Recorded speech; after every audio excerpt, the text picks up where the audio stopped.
Hey guys, so today I am really excited to talk about probiotics. I get a lot of questions about probiotics, and I'm going to really talk mostly about on this video why probiotic supplements don't work and what you can do to help them work better if you need to take them, because there are ways that you can help them work, but they're really, really important ways that you need to do that. And also at the end, I am going to talk about some side effects to look for when you're taking probiotic supplements and how to avoid some of those, side effects that come with that. Okay, so first of all, let's just talk about what are probiotics in general and why do we need them. Okay, so if you think about it, you may have heard the term, microbiome, and your microbiome needs to be in balance, and good microbes and bad microbes. You may have heard all those terms. So let me make an analogy for you. This is a really great analogy that I love. Your microbiome, or your gut, let's just call it that, your whole gut. There's lots of different components to that gut. Think of it like a city, okay? So think of it like any city, any big city that you have. You need a lot of different sort of components to that city for it to work, right? You need first responders, you need firemen, you need lawyers, you need doctors, you need accountants, you need city sweepers, you need all kinds of things, right, to help the city function best. So that needs to be sort of in balance, right? And occasionally you get intruders in or new people to the neighborhood, and new people might blend in really well and might buy into your values, into your little city, or might not buy into your values, and they might become a problem. So the probiotics you can sort of think about in that city sometimes as kind of guest workers or transient workers. The one thing that you really need to know is they're not stable. So why I like to call them guest workers is they kind of come in, they do a job, and there's billions of different kinds. Just like in a city, there might be millions or billions of people. Billions is a lot for a city, but you get the idea. So there's millions of different strains, and those are the different jobs that they do, and each probiotic has a different job. I call them kind of like guest workers, or, you younger people are not going to know this term, but any of my Gen Xers that are listening to this are going to know, like traveling salesmen, right? That was even before our generation, but maybe our parents' generation had traveling salesmen, or you may have watched a movie. They kind of come in, they do a job, and they move out. So that's a really, really important thing to remember about probiotics and the different strains is each one has a specific job to do. Each one might have a couple of jobs to do. Somebody might be a plumber and electrician, right? They might be able to fix your roof and clean out your ducts in your house, or be a plumber and, fix your washer dryer and your appliances, right? They do different jobs, but they come and they go. So you poop out some of those bacteria every time you poop, good ones and bad ones. And the good ones we call they're not really good or bad, but they kind of are. We call them beneficial bacteria. And then we call the sort of ones that get overgrown, we can call them pathogens, just to make things really simple. And the pathogens are things like overgrowth of yeast. Everybody has a little bit of yeast, but you can have an overgrowth of yeast. You can get candida. You may have heard of SIBO. That's sort of an overgrowth of bacteria that are harmful. The pathogens like E. coli, everybody kind of has a little bit of E. coli in there. You don't want to feed that E. coli, and you don't want to let that go rampant because it can cause a lot of GI distress. And so everything sort of needs to be in balance, right? You can always have pathogens coming in, and either, you clear it and you go out if you have a healthy microbiome, and you can have those kind of first responders, the police and the fire, the ICE agents kind of handle things, not to get too into it like that, but you know what I mean? They can kind of handle things and say, hey, maybe you don't know our rules. You got to follow our rules of our GI tract. You got to follow the rules of the city. You got to blend in. You got to have our values, or else you got to go, right? And so that's where sort of trouble comes in, is when you get too much of an influx of harmful bacteria. And we all are exposed to that often in our environment. You may eat a little bit of E. coli. You and a friend, or you and your spouse may have been at a restaurant and eaten the exact same thing, and one person got sick and the other didn't, and it's a mystery to you, right? And so that food may have had some kind of norovirus or bacteria, E. coli, something like that, and the one person's microbiome had a lot bigger of a line of defense in order to clear that for you than the other person may have had a weakened immune system, or a weakened, GI balance, or the city didn't have enough reinforcements in order to clear that and to say, hey guys, move along here, just get clear. You may have had a little bit bit of diarrhea and be like, ooh, what was that? Food poisoning. What was that? There's no way to really know unless you run and get a poop test. Usually when that's going on and people don't know if they have a stomach flu or they ate something bad, it's because you cleared it. And that's what your body's supposed to do, is clear that stuff. So that's sort of the job of the beneficial bacteria, is to be sort of the good citizens of the city, and they help you produce vitamins, they help you clear out harmful bacteria, and they also help you with your digestion, which is why if you're having poor digestion, it may have been suggested to you to take probiotics. But there are a couple of caveats here. Now, I always recommend people get probiotics, and you may have heard of prebiotics, which gets me to my first thing of why supplements don't work, is that sometimes, so you can take, let's use Akkermansia as an example of a probiotic that you might want to take. Akkermansia is one of those probiotic strains that has been studied that people who maintain a healthy weight have a lot of Akkermansia doing their job, and it helps with metabolism. So let's just use that simple one as an example. You need to feed that Akkermansia with the right food, the right fuel, or else it's just going to be booted out, because the good citizens of your city are just going to say, oh, we don't recognize this guy. We don't know what it's doing here. Let's just move him right along here out. So when you take a probiotic, and this is reason number one why your probiotic that you're taking, you may not feel an effect, or you may say it's not working, is because one important factor is that we need to feed our probiotics with the right food. So when people say eat the rainbow and eat a variety of foods, eat a lot of fiber, those are the kinds of things that feed a healthy microbiome. So when you take something like Akkermansia, oftentimes these kind of probiotics come with, and you may have seen this, prebiotics. So prebiotics is sort of the fertilizer, and it's the food that fuels your microbes. And if you don't have that, you're not going to get an abundance of that, and it's not going to work for you. So one of the things I always tell people is when you're choosing a probiotic, it's often a good idea. Well, there's lots of things that I want you to, and I'll say that at the end of the video, more towards the end when I talk about what you can do, but picking the right probiotic that has prebiotics in it, which is the fuel, that's a really good choice. And also eating a variety of foods. So if you're in a food rut or like on autopilot where like you kind of eat the same thing every day, that is not feeding the good bugs. So it's a really, really important, as going back to my, city example, you need lots of different variety and diversity of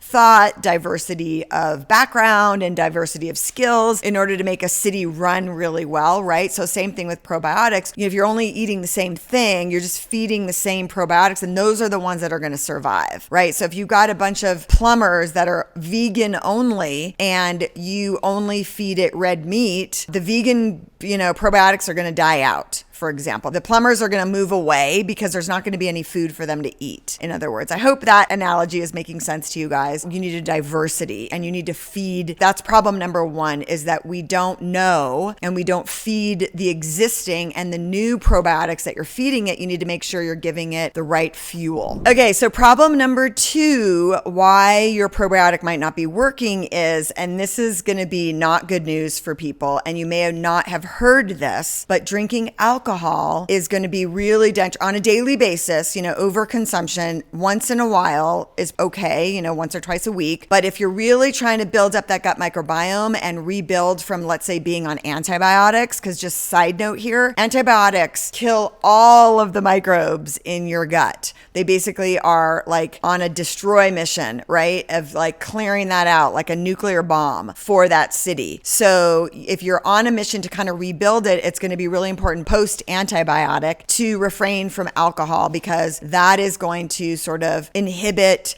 the proper growth. It's be like all of your citizens are drunk all the time. Back in the day when, like 100 years ago or so, there was that teetotaler, expression where, because people were drinking alcohol 7 days a week and there were no restrictions on drinking alcohol, and men were super drunk and not going to work, and the cities could not function because people were drunk all the time. Look it up. This is a thing. That's where the whole teetotaler are people that decided to drink tea, really from England. This started in England. So you really need to be a teetotaler, and green tea tea and black tea and coffee and all that stuff is really great. It's got polyphenols and is really great for feeding that microbiome. So I would say if you're really trying to build up that microbiome, if you've been diagnosed with SIBO or IBS, or you've just been on antibiotics and your doctor's saying, let's take some probiotics in order to build up that gut, you really also want to stay off of alcohol. I would say that about 90% of the clients I work with have not heard that from their doctor. While we're on the subject of doctor, I do like to stop for a second and just say, I am not a doctor. And I do work with clients and help them bring up their microbiome and strengthen their gut, but I am not a doctor. So anytime you are making any changes or adding in anything probiotics, always check with your doctor, because there are some people that should not be taking probiotics, and you probably know who you are. I'm not going to list them here because there's about 5 or 6 category of people. You know, if you're in the ICU, if you've got some kind of chronic condition that your doctor has said don't take probiotics right now. So you always want to check with your doctor, because I'm not a doctor. So far, if you're liking this video though, and if you're liking my content, always smash that like button and subscribe, because I come out with new videos every week. Okay, the other thing that you want to be careful of, exactly, you know, just kind of part 2 of the alcohol, is also the refined sugar. So refined sugar, they have found, can be very detrimental to the gut microbiome. So if you're in that stage where you are trying to build up that microbiome, you don't have to completely stay off all sugar, but really, really reduce. And if you're going to have some kind of sugar, have it just in small amounts with a meal. Don't go on like an ice cream binge of like a triple scoop of ice cream at 10 o'clock at night. That's really going to be detrimental to that microbiome, and you're going to be sort of counteracting any of the probiotics you're taking. And in this video, I'm kind of giving tips on why probiotics might not be working. And if you're consuming, you know, a lot of sugar, a lot of junky food while you're on the probiotics, you know, all the probiotics in the world are not going to fix a gut that is not feeding it the right food. So it kind of goes back to what I was saying before about feeding the microbes the right amount of, you know, green leafies, carrots, all those like bright rainbow vegetables, and, you know, certainly animal protein. I'm a big fan of that too. Okay, so number 3 reason why your probiotics might not be working is the probiotics that you're picking. So below this video, I am going to put a few of my favorites. I don't have any affiliation with those, but when you're picking a probiotic, it kind of reminds me of when people ask me what olive oil is the best. There is no best, but there are some criteria that you want to follow when choosing a probiotic. And the number 1 criteria is don't just go for the cheapest brand. So a study was done with about 13 different random probiotics that they took off the shelf, and only 2 had the probiotics that they said was in there. And they also had a bunch of other stuff in it. So that's the other thing about picking probiotics. You want to make sure that there's nothing else in there, no additives, no dairy, no gluten,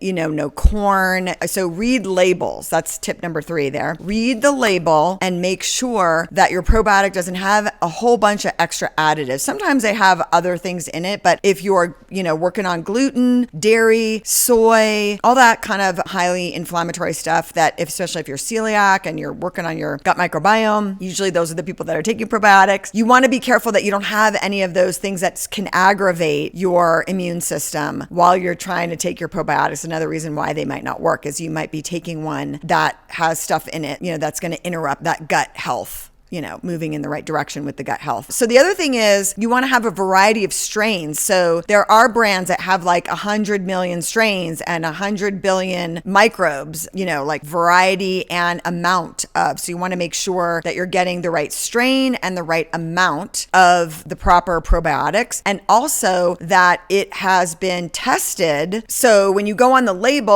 or, you know, and look on the back of the label, or you go on the website when you're ordering your probiotics or buying it from the store, you want to make sure that the brand that you're buying is tested in such a way that they are claiming that this probiotic will be able to penetrate the stomach acid barrier, because you may have heard that, it doesn't get past your stomach acid. Well, some companies have come up with technologies, and this is what they're claiming, that it will pass through the stomach acid barrier and get into the places where it needs to be, which is in your intestine, in your small intestine. So those are sort of my tips on how to choose a probiotic. So that might be why your probiotic might not be working, is that the brand that you're buying is just not a brand that is, tried, trusted, tested. I would say if you have a favorite health guru or a favorite health practitioner and they recommend a specific brand that they know works, you could start with that too. And the prices always, vary. But I would say even a friend, I would say that they say, oh my God, this probiotic changed my life. So I'm going to put down below here. And again, I have no affiliation, no monetary affiliation with any of these companies. I just have done a bunch of research on some of these brands and I know they work, and I've worked with clients and they have told me they work for them. And so I'm recommending them. But again, if you decide to take my recommendation, you do want to check with your doctor on, taking a probiotic and how to take that safely. Okay, so let me just take a minute to talk about some of the side effects that you might be feeling and might be saying like, oh my God, my probiotics are not working. They're making things worse, because people with C. diff or IBS or Candida have a lot of digestive issues and you want the probiotics to help, right? But you start taking a probiotic and you might get gassy and bloating. You might get diarrhea. Normally probiotics help with diarrhea, right? You might feel just stomach pain or cramping or just distress in your belly. Now, some of this can be solved by making sure you're taking the right probiotic. Some of it might just be a shock to the system, right? Like if you take a strain with lots of different varieties of strains and a huge dose of a probiotic, it's kind of like the city analogy that I'm talking about. New neighbors come in and there's sort of a little bit of a thing like, ooh, are we mowing our lawn every week? Or are you letting it grow? Or what kind of garden is that? It's kind of like